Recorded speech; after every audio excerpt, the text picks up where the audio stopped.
En tant qu'arbitre de la loi et en toute connaissance de la jurisprudence historique dans ce pays, la race doit être toujours considérée comme une variable. Votre temps est précieux, Maître Keating. Je vous suggère de ne pas le gâcher en présentant des arguments que vous avez déjà formulés. Ce ne sont pas mes mots, juge Strickland. Ce sont les vôtres. Vous les avez écrits en 1985, dans le verdict de l'affaire Bryant contre la ville de Topeka, concernant la clause de protection égale face à un système d'attribution de logements sociaux.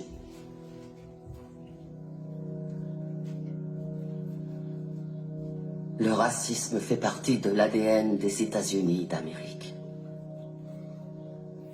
Et tant que nous fermerons les yeux sur la douleur de ceux qui souffrent de son oppression, nous ne pourrons jamais échapper à ses origines.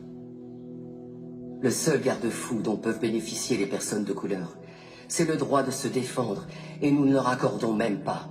Ce qui veut dire que la promesse de l'égalité des droits n'a jamais été remplie. En raison de l'échec de notre système judiciaire et de notre défense publique en particulier, l'époque de la ségrégation n'est toujours pas derrière nous. L'époque où les lois ont rendu illégal que les Noirs et les Blancs soient enterrés dans le même cimetière, où on catégorisait les gens en carterons ou en octavons, où on punissait un Noir parce qu'il avait demandé des soins médicaux dans un hôpital pour Blancs.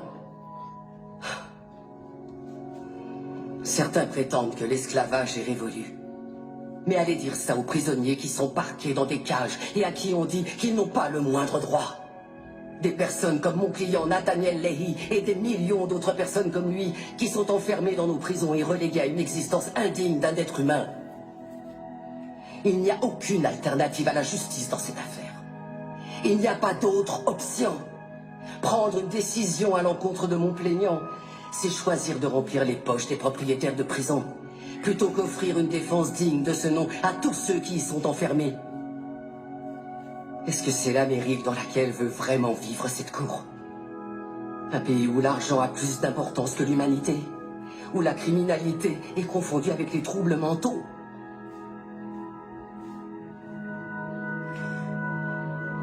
Le 6e amendement a été ratifié en 1791. C'était maintenant il y a 226 ans.